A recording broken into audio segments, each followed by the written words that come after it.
related to any specific operation in an academic institution, you need to look for the appropriate hardware, the software, the infrastructure. So all these things, do they exist or not, is something that you need to kind of look for. If you can have a facility whereby you don't need to download the softwares, you don't need to procure the softwares, you don't need to procure the hardwares, that's a solution which probably makes sense for a lot of organizations. The last would be the fact that an organization should consider is the hardware cost and the cost of redeploying the hardware, which would typically may be redundant or excess that will be there. Another thing that one would need to look for is what is the cost versus benefit analysis.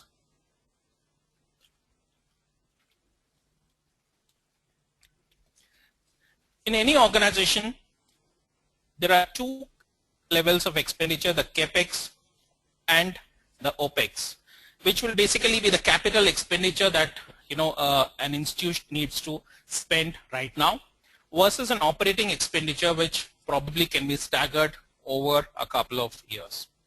Second is the size of the institution or the training organization who wants to get into cloud. Let's not do it in a herd mentality. Because others are doing it, we also do it. That should not be the approach.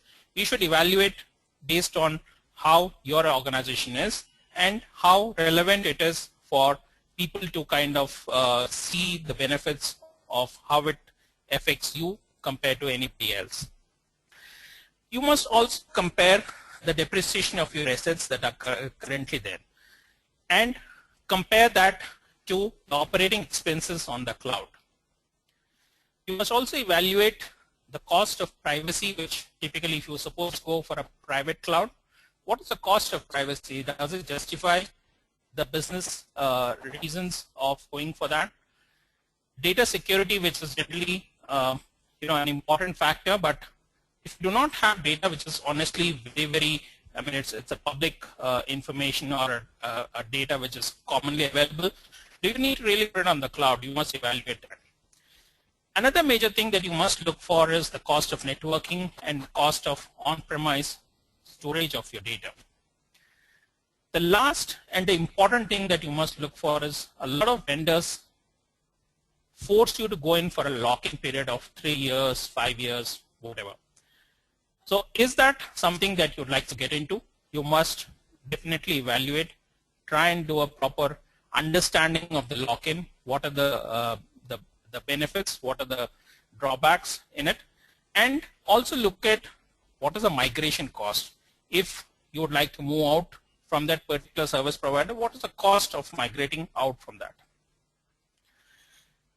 A standard model which is typically used is what I have shared here, which basically says that the user hours on the cloud into revenue minus the cost of the cloud should be greater than the number of user hours on the data center that typically would be there. So if your return on investment is good, that's one of the things that you must look for to get into the cloud. Now comes something very, very important. If you as an organization decide to go ahead with the cloud migration, you would like to move some of your applications from the on-premise to the cloud. So what are the things that would typically should be the next steps, or what are the good business practices that are typically there? One of the most important things that you must do is the evaluation of the current environment. You must evaluate the current capacity of your CPUs, the memory, the file and the systems, the total and used and unallocated capacity which is existing in your current system. The next major thing is a lot of times, the IT departments in academic institutions are told, that we already reached the peak load. So you must actually evaluate in a scientific manner what is the peak loads that are typically coming, what is the frequency of them, and you must also do a proper report should be created in terms of how and why that typically the peak loads are coming. The second major thing you should look for is do a deep dive in terms of doing whether it's a public cloud that you want to go for or it's a private cloud.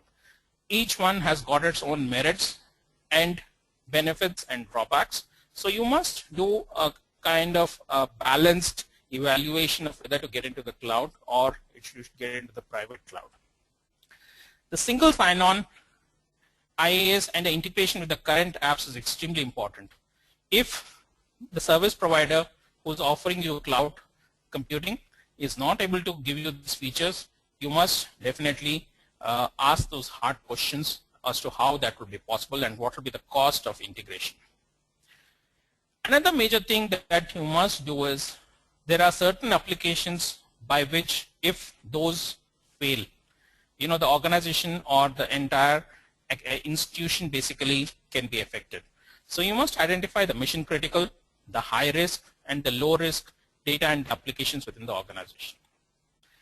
Another major thing would be the risk analysis, which essentially implies what are the risks or what are the advantages that would typically be there, how high is the risk of doing or moving to the cloud. That's an analysis that must be done much before you kind of get on to moving to the cloud.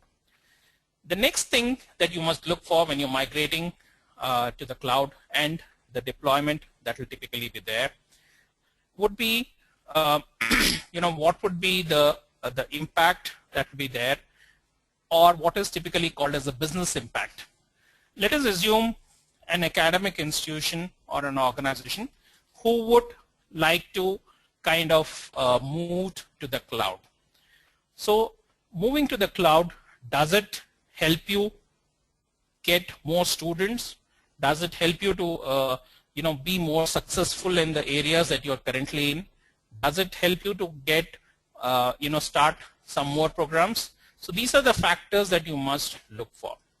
End of the day, if moving to the cloud does not have a positive business impact, one must probably consider when and how they must move to the cloud. If it is business as usual, which you would like to kind of change, you must also consider doing that to basically help evaluate the business impact that will typically be there. Another major thing which I have always suggested to organizations is start the cloud migration at a time when it is a lean season within the academic calendar.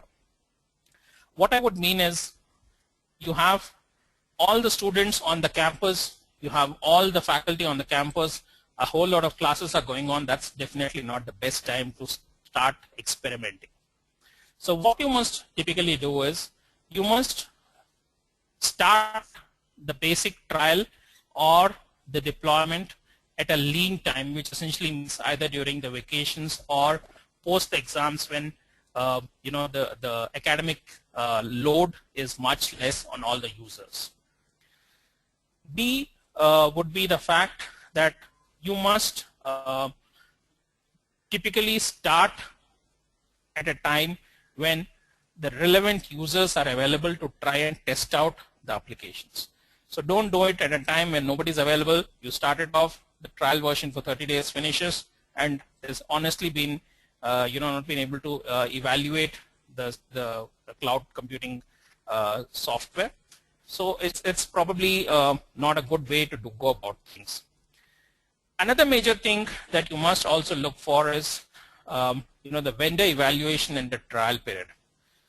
Always ask for a trial period to test out all the features that have been promised to you before you kind of sign on the dotted line.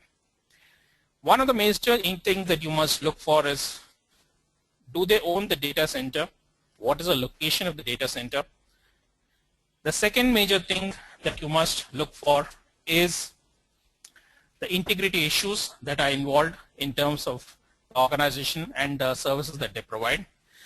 The third major thing that you must look for is a whole lot of things are not shared with the academic institutions or the end users, which is basically the regulatory compliance. Has that particular organization taken the necessary approvals from the competent authorities to start the cloud services and offer the features that they are promising.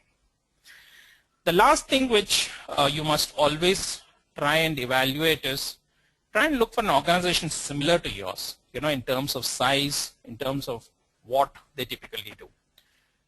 It's a good idea to go see how it works on their campus. A lot of universities would be quite happy to share, the fact of and when they have gone on cloud, what has been the benefits, what has been the learning. So these are things that one would kind of say would be a good practice to start with.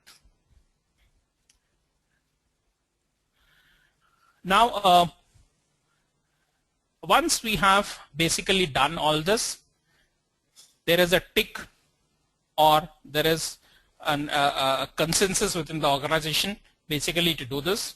That's the stage where you must consider what is the product, how does it work, and look for the migration.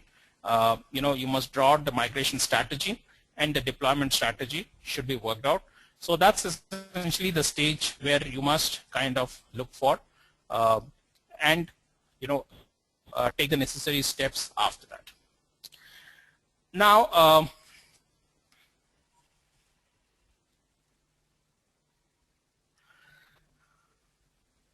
another thing which I was extremely impressed with is I have a whole lot of freshers who have probably logged in to the webinar.